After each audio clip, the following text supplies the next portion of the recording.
திருவெம்பாவையினுடைய உயிர்ப்பாட்டு என்று சொல்லத்தக்க 19வது பாட்டாகிய உங்கையில் பிள்ளை உனக்கே அடைக்கலம் என்று தொடங்குகிற இனிய பாட்டு பல்வேறு சிந்தனைகளை நம்முடைய நெஞ்சத்தடத்தில் கொண்டு வருகிற இனிய பாட்டாக அமைந்திருப்பதை இன்றைக்கு பெருமக்களே நாம் சிந்திக்க இருக்கிறோம்.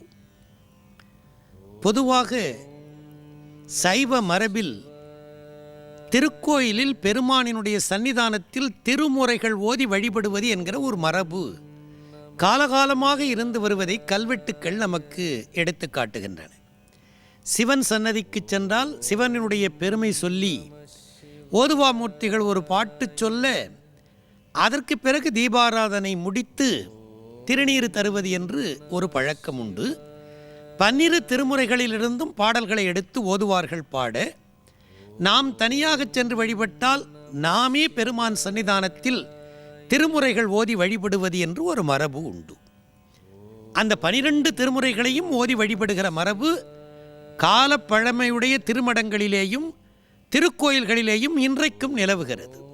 ஆனால் ஒரே ஒரு சிறப்பு, மார்கழி மாதத்தில் மட்டும் 12 திருமுறைகளையும் கயிறு போட்டு கட்டி ஓரிடத்திலே வைத்துவிட்டு அதிலிருந்து ஒரு நூலாகிய திருவாசகத்தை எடுத்து திருவாசகத்தினுடைய ஒரு பகுதியாகிய திருவெம்பாவையை எடுத்து திருவெம்பாவையை மட்டும் மார்கழி 30 நாளும் சிவன் சன்னிதானத்தில் ஓதி வழிபடுகிற மரபு நெடுங்காலமாக தமிழகத்து சிவாலயங்களிலே நிலவி வருகிறது. எல்லா திருமுறைகளையும் ஓத வேணும், முடியவில்லை. திருவாசகத்தை ஓத வேணும், முடியவில்லை. திருவெம்பாவை 20 பாட்டையாவது ஓதி வழிபட வேணும், அதற்கும் எனக்கு முடியவில்லை என்று அங்கலாய்த்தால் இந்த 19ஆம் திருப்பாட்டாகிய உங்கையில் பிள்ளை என்கிற ஒரு பாடலை சொல்லி வழிபட்டால் 12 திருமுறைகளையும் பாடி வழிபட்ட பேர் உங்களுக்கு வாய்க்கும் என்று சொன்னால் இந்த பாட்டு மிக உயர்ந்த ஏதோ ஒரு கருத்துடைய பாட்டு என்று உங்கள் உள்ளத்திலே ஒரு குறிப்பு தோன்றும். அதைத்தான் இன்றைக்கு நான் உங்களுக்கு விளக்கிச் சொல்லப் போகிறேன். மார்கழி மாதம் நாளையோடு முடியப் போகிறது.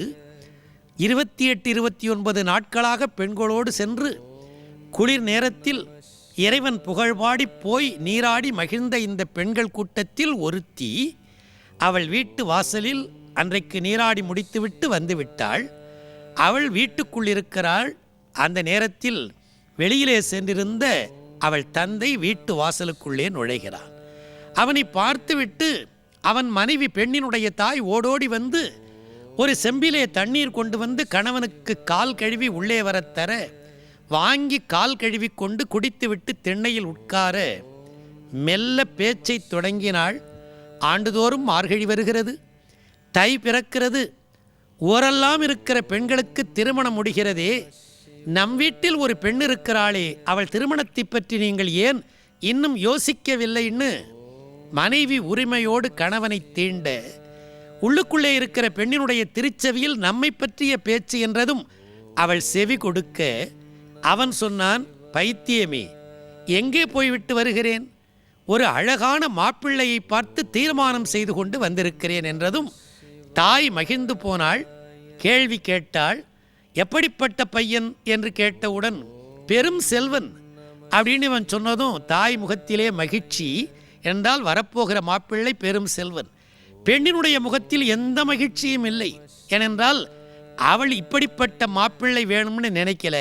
அடுத்த கேள்வியை கேட்டாள், கல்வி, அவன் கல்லாத கலையே இல்லை. தாய் முகத்தில் இன்னும் பெரிய மகிழ்ச்சி, மகள் முகத்தில் சலனமே இல்லை. அதற்கடுத்தாற்போல் அந்த செல்வத்தை சொல்லியாயிற்று, கல்வி அழகனோ அப்படின்னு கேட்டதும் மன்மதன் அவனுக்கு அழகுக்கு தோற்று போவான்.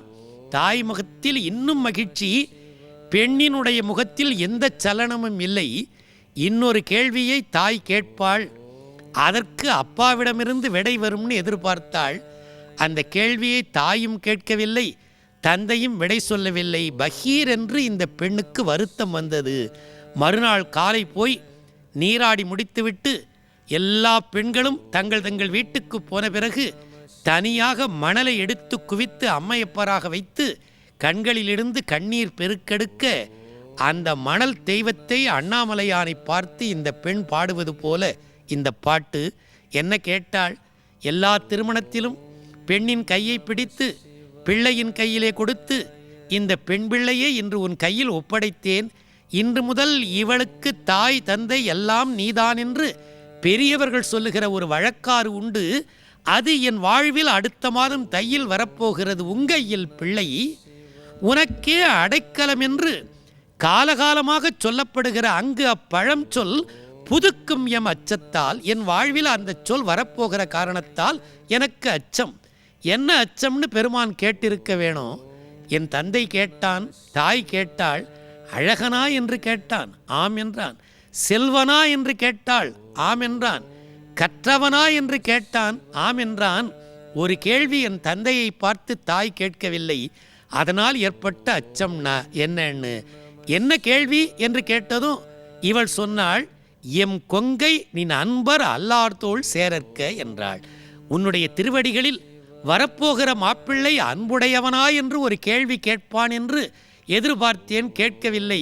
ஒருவேளை செல்வமும் கல்வியும் அழகுமுடையவனாக இருந்து உன் திருவடிகளில் அன்பில்லாதவன் எனக்கு கிடைத்துவிட்டால் உனக்கு தொடர்ந்து காலகாலமாக செய்து வருகிற இந்த சிவப்பணி இவன் வருகையால் தடைப்பட்டு போகுமே என்கிற காரணத்தால் தான் நான் வருந்தி நின்றேனென்று உங்கையில் பிள்ளை உனக்கே அடைக்கலம் என்று அங்க பழம் சொல் புதுக்குமேம் அச்சத்தால் எங்கள் பெருமான் உனக்கு ஒன்று உரைப்போம் கேள். என்ன வேண்டுமா? எம் கொங்கை நின் அன்பர் அல்லார்தோள் சேரற்க. எங்கள் மார்பு உன்னுடைய திருவடிகளில் அன்புடையவனைத் தவிர வேறு ஒருவன் மார்பில் சென்று சேரக்கூடாது. எம் கை நினக்கு அல்லாது எப்பணியும் செய்யற்க. சிவப்பணியைத் தவிர இந்த கை இன்னொரு பணியை செய்யக்கூடாது. கங்குல் பகல் எம் கண் மற்றொன்றை காணற்க. இரவு பகலில் எங்கள் கண்கள் வேறு காட்சி காண வேண்டாம். நான் கேட்ட இந்த வரத்தை தந்துவிட்டால் சூரியன் கிழக்கில் உதித்தால் என்ன, மேற்கில் உதித்தால் என்ன, எங்கு எழில் என் ஞாயிறு எமக்கு ஏலோர் எம்பாவாயின்னு கேட்ட உறுதிமிக்க முன்னரே நான் சொன்னது போல் உலக நலத்திற்கு மழை வேண்டி உன் திருவடிகளில் அன்புடையான் ஒருவன் கணவனாக எனக்கு வாய்க்க வேண்டும் என்று நீராடிய பெண்ணொருத்தி வைத்த அற்புதமான விண்ணப்பத்தை திரட்டி எடுத்து தந்த உயிர்நாடிப்பாட்டை இந்த புலர்காலையில் உங்களோடு பகிர்ந்து கொண்டதில் நான் அளவற்ற மகிழ்ச்சி அடைகிறேன்.